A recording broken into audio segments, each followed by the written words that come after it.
Jadi selamat pagi semuanya.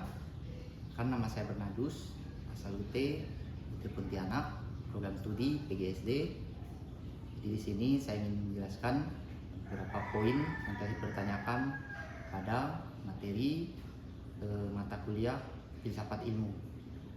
Ya, poin pertama, bagaimana filsafat ilmu mengawasi dan memperkuat eksistensi, keilmiahan, serta nilai-nilai dalam ilmu pendidikan.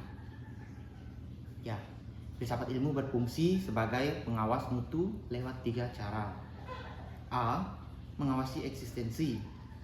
Lewat ontologi, filsafat ilmu bertanya, apakah hakikat pendidikan ilmu? Tanpa ini, pendidikan bisa diredukasi jadi sekedar pelatihan kerja. Maka filsafat ilmu menegaskan bahwa pendidikan itu tentang manusia seutuhnya, seperti kognitif, afektif, fisikomotorik. Jadi, eksistensi ilmu pendidikan tidak akan hilang ditelan. B. Menguatkan keilmiahan.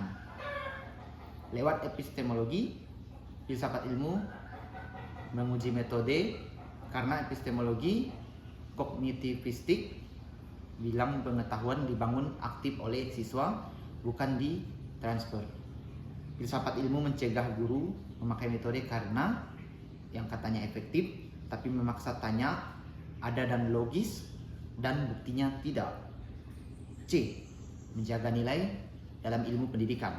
Lewat aksiologi, filsafat ilmu mengecek nilai dan tujuan, apakah kurikulum ini memanusiakan siswa atau asesmen ini adil.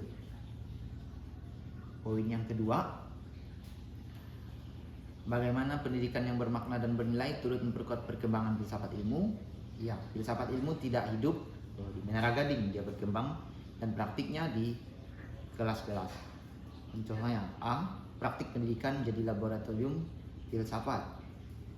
Ketika Bu Revisa menerapkan RPP kognitivistik dan ternyata siswa bisa bedakan mana data dengan opini, itu jadi bukti empiris yang memperkuat epistemologi konstruktivistik. Sebaliknya, jika gagal, filsafat ilmu dipaksa revisi dan berasumsi ini kurang tepat untuk konteks ini.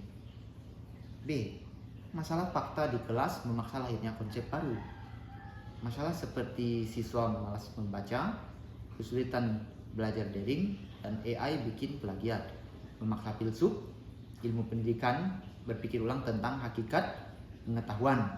Belajar dengan kejujuran tanpa masalah ini, filsafat ilmu statement. C. Nilai-nilai pendidikan memperkaya aksiologi ilmu. Pengalaman guru di daerah 3 tempat yang tetap mengajar tanpa listrik melahirkan nilai ketangguhan, gotong royong, dan nilai ini masuk jadi bahan refleksi filsafat ilmu tentang apa itu pendidikan yang baik.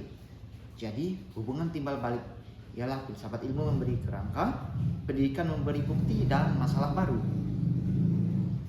Pertanyaan poin yang ketiga, mengapa filsafat ilmu disebut sebagai psikoanalisis lewat ontologi, epistemologi, dan aksiologi? Ya, karena 3 cabang ini membedah masalah pendidikan sampai ke akar, bukan cuma gejala permukaan. Misalnya A. Ontologi. Mengapa disebut sebagai psikoanalisis? Ialah membongkar hakikat masalah. Contoh masalah, siswa pasif di kelas. Analisisnya, apakah kita sudah paham hakikat siswa sebagai subjek aktif pembelajaran? B. Epistemologi. Mengapa disebut sebagai psikoanalisis? Ialah membongkar cara memperoleh pengetahuan. Contoh masalah, nilai LHO siswa rendah. Analisisnya, apakah metode penilaian kita mengukur pemahaman konsep atau cuma hafalan? C. Aksiologi. Mengapa disebut sebagai psikoanalisis? Ialah membongkar nilai dan tujuan. Contoh masalah, kebijakan full day school ditolak oleh orang tua. Analisisnya, apakah kebijakan ini sesuai nilai keluarga, nilai kemanusiaan, nilai efisiensi waktu anak, dan untuk ketiga, tanpa pisau yang disebut analisis di atas, kita cuma bisa membahas di permukaan kurikulum ganti, guru kurang pelatihan, padahal akar masalah belum tersentuh. Pertanyaan yang keempat, Contoh konkret penerapan filsafat ilmu dalam praktik pendidikan. Contoh 1, kebijakan kurikulum merdeka. Ontologi menganggap siswa berbeda-beda, jadi hakikatnya butuh fleksibilitas, maka ada P5 dan pembelajaran teridentifikasi. Epistemologi, belajar terbaik lewat proyek dan pengalaman, bukan ceramah.